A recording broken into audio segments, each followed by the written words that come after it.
Nós sabemos, então, que a qualificação é um processo técnico-jurídico sempre presente no direito, pelo qual se classifica os fatos ou os fatores jurídicos, os fatores sociais, dentro de uma regra jurídica, a fim de enquadrar, então, esses fatos e encontrar, então, a melhor solução dentro de uma regra jurídica. Então, nós teríamos que qualificar, nada mais é do que conceituar mais classificar. Então, nós estaremos estabelecendo uma conceituação, estaremos classificando esse fato social e enquadrando ele, então, dentro de uma regra jurídica.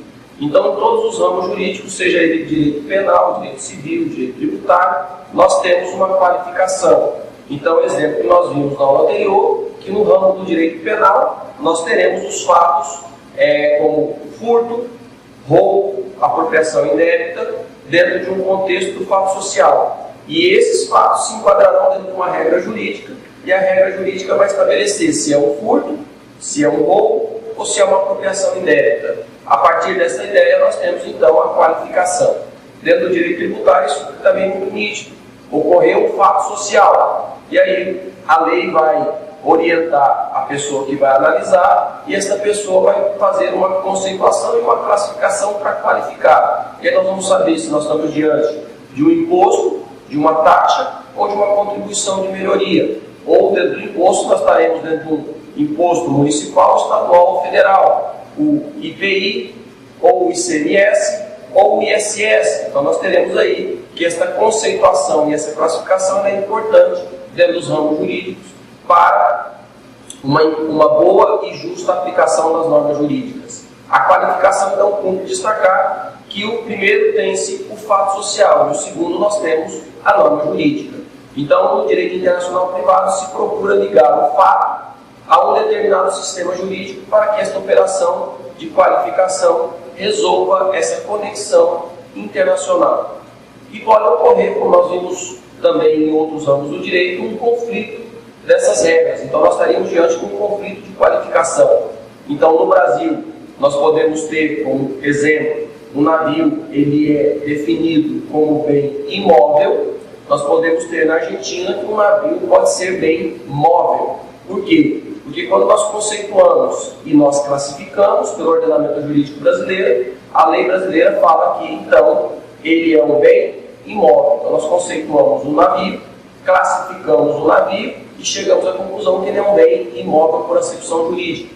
No ordenamento jurídico argentino, pode chegar a uma conceituação, uma classificação e chegar à conclusão que o navio é um bem móvel. Tá? Então, esse conflito de qualificação pressupõe um litígio entre as normas dos estados. E aí nós vimos, isso fica muito bem claro, que pelas regras do artigo 9º da Lei de Introdução às Normas do Direito Brasileiro, sempre vai se qualificar a obrigação pela lei do foro, ou seja, pela lex fora. Então, se nós estamos diante de um fato que vai ser induzido por uma lei brasileira, nós temos que qualificar pela lei brasileira. Então, se nós temos uma relação na qual as pessoas vivam maritalmente, nós vamos qualificar pela lei brasileira e descobrir se é um casamento ou se é uma união estável. Sempre nós vamos qualificar pela lei do foro.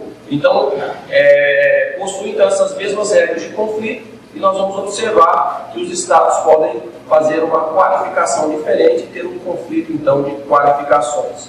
E aí nós temos alguns exemplos da doutrina, que são exemplos clássicos, que é a questão do caso Bartolo, do casamento grego e do testamento hológrafo. Então vamos observar essas três situações de qualificação e que nós podemos chegar a uma conclusão diferente aplicando regras de um ou de outro estado. Vamos verificar qual é a importância dessa qualificação.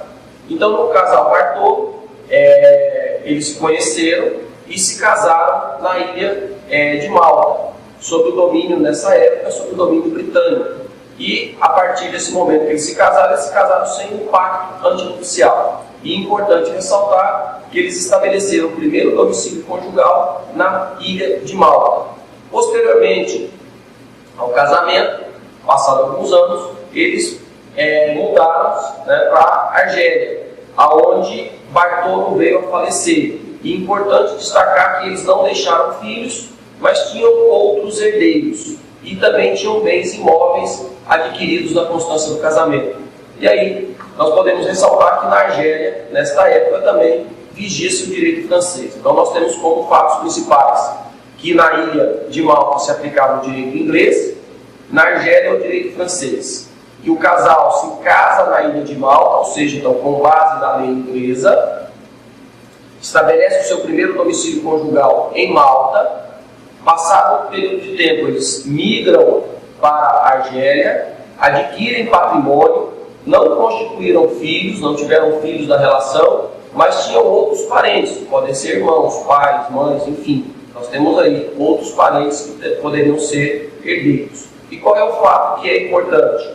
Na Argélia, a viúva não herdava. Tá? É uma questão muito clara, que na Argélia não existe a possibilidade, com base no direito francês aplicado à época, que a viúva viesse a herdar do cônjuge falecido, do decujus. E em Malta, o cônjuge sobrevivente, se fosse pobre, teria o direito de herdar um quarto do patrimônio deixado pelo decujus.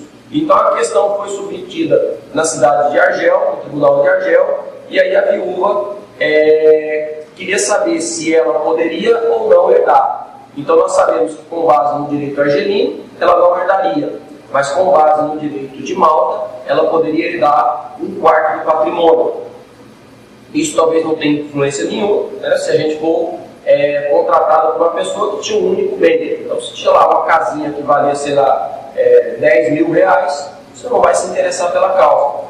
Mas se você pegar uma família, talvez que tenha um patrimônio de $1 bilhão, e vai lhe pagar 10% de honorários, você já fica interessado em pegar uma causa dessa e descobrir qual é o direito que se aplica. Então, se a viúva lhe procurar e falar, olha, eu tenho a possibilidade de herdar $250 milhões e eu te pago 10% de honorários advocatícios daquilo que eu vier herdar, você vai se interessar nesses $25 milhões. Então, nós temos que descobrir se a viúva herdaria um quarto do patrimônio ou se ela não teria direito a nenhum centavo deste patrimônio.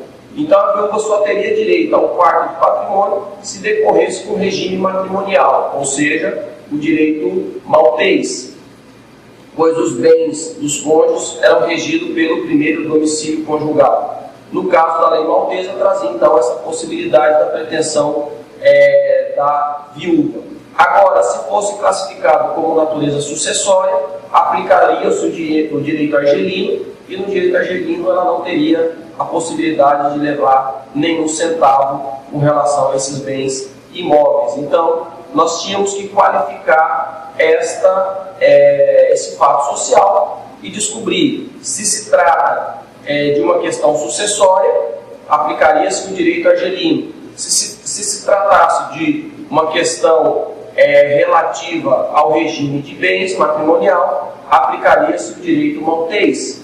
Então, o direito da viúva Bartolo decorre do regime de bens ou do direito sucessório. Então, é uma questão de qualificação.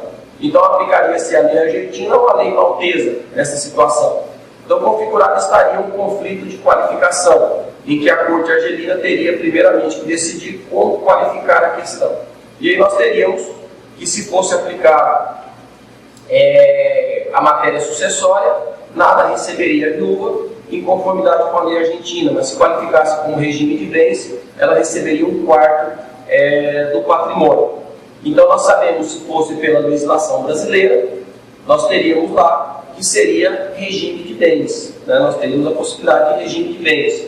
Por quê? Porque decorre da questão do casamento. Então nós teríamos no Brasil que aplicaria-se a lei com relação a regime de bens. Então aplicaria-se a lei maltesa e essa viúva teria a possibilidade de herdar 25% do patrimônio.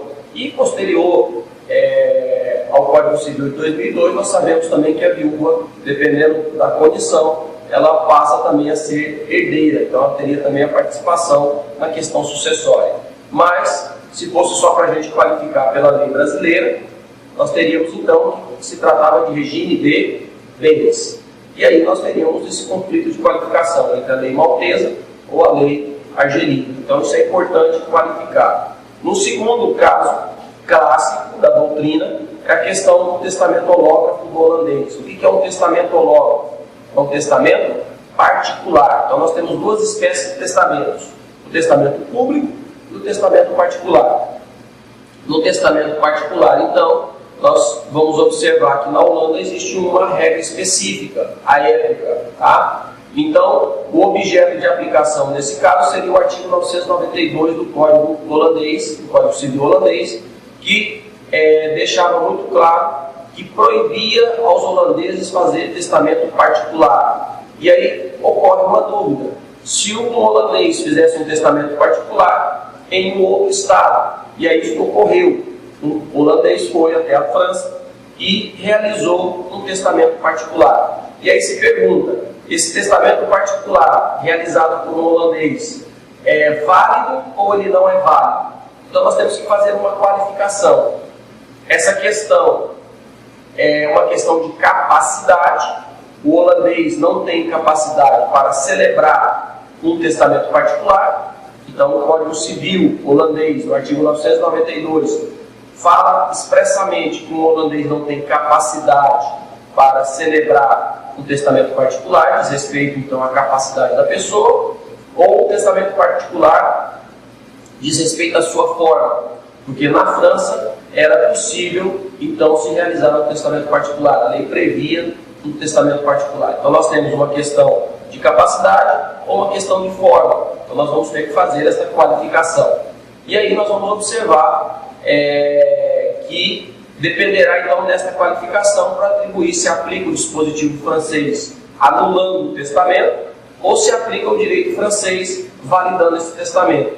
Se você for contratado como advogado desse indivíduo que é beneficiário do testamento e ele fosse receber uma quantia significativa e você tivesse 10% dessa quantia significativa, você deveria fazer essa qualificação para entender, explicar e atuar no caso e solucionar esse conflito para esse indivíduo beneficiário do testamento.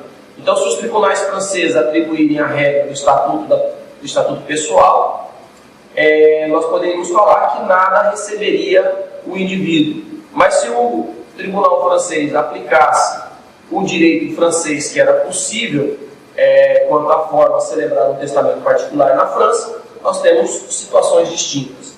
Então, considera-se essa proibição como uma regra atinente à forma dos atos jurídicos. O testamento, então, será válido. Se aplicar quanto à questão da capacidade, esse testamento será nulo. E aí nós podemos fazer essa qualificação. O direito francês, então, entende que é possível, o direito holandês entende que é capacidade e é impossível.